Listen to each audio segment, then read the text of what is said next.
tetangga lah tiba nak atau panjang perkara dari pasar pun banyak ya kan, kadang pergi sekedar tuh duduk-duduk pergi makan, yang nyuci motor kami juga siku dulu kan, anak-anak sekolah iya.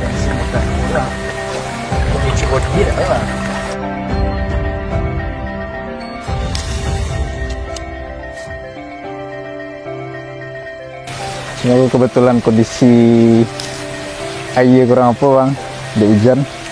Kira ada di mana?